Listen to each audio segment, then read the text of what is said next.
59 चीनी ऐप को सरकार ने किया बैन। चिंता के सबब और भी।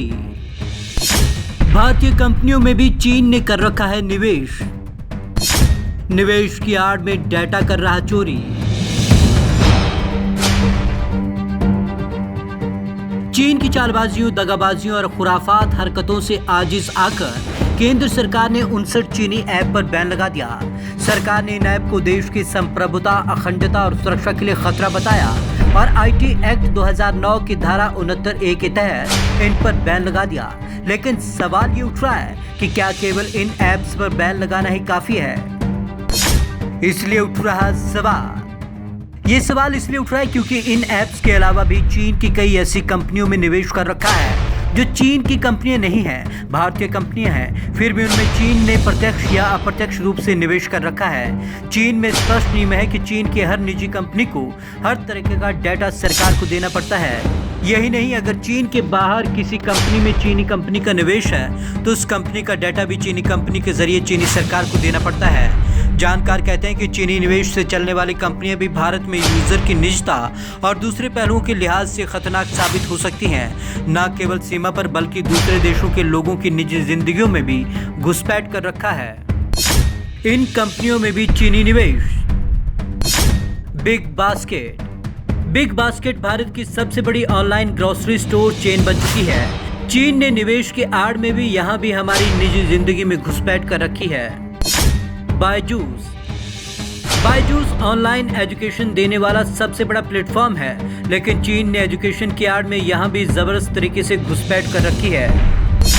ड्रीम 11 भारत में हाल ही में लॉन्च हुआ ऑनलाइन गेमिंग ऐप है, लेकिन चीन ऑनलाइन गेम के आड़ में यहाँ भी भारत के लोगों के साथ गेम खेल रहा है। डिलीवरी ई कॉमर्स के सामानों की डिलीवरी करने वाली कंपनी है, लेकिन सामानों की डिलीवरी की आड़ में अपनी नापाक हरकतों को अंजाम दे रहा है। हाइक एक ऑनलाइन मैसेजिंग ऐप है। हालांकि इसकी बाजार हिस्सेदारी बहुत ज्यादा नहीं है, लेकिन फिर भी ग्राहकों की निजता के लिए एक बड़ा खतरा है और देश की संप्रभुता, अखंडता और सुरक्षा के लिए भी। फ्लिपकार्ट अब किसी परिचय का मोहताज नहीं है। यह ई कॉमर्स के सबसे बड़े भारतीय प्लेटफॉर्म में से एक है, लेकिन चीन ने अपनी चालबाजी दिखाते हुए फ्लिपकार्ट में भी आधे से अधिक हिस्सेदारी खरीद रखी है। मेक माई ट्रिप देश का सबसे बड़ा ट्रैवल पोर्टल है, लेकिन चीन देश के सबसे बड़े ट्रैवल पोर्टल में निवेश करके ट्रैवल के बहाने हमारा डेटा चुरा रहा है। ओला देश की सबसे बड़ी ऑनलाइन कैब कंपनी है। देश के ऑनलाइन कैब बिजनेस में आधे से अधिक हिस्सेदारी इसी की है, लेकिन चीन ने निवेश के बहाने यहाँ भी घुसपैठ कर रखी हुई है। ओयो एक भारतीय होटल चेन है। यह देश के सबसे बड़े होटल चेन में से एक है। बजट होटल संगठित क्षेत्र में आधे से अधिक हिस्सेदारी रखता है, लेकिन चीन ने यहाँ भी घुसपैठ बनाई हुई है। पेटीएम देश के सबसे बड़े ई कॉमर्स वॉलेट में से एक है और ई कॉमर्स में जगह बनाने की कोशिश कर रही है और चीन यहाँ भी घुसपैठ कर चुका है। यहाँ भी चीनी घुसपैठ। इन कंपनियों के अलावा पॉलिसी बाजार, क्विकर, रिविगो, स्नैपडील, स्विगी, उड़ान, जोमेटो और न्यूज प्लेटफॉर्म डेली हंट में निवेश की आड़ में भी चीन ने घुसपैठ कर रखी है।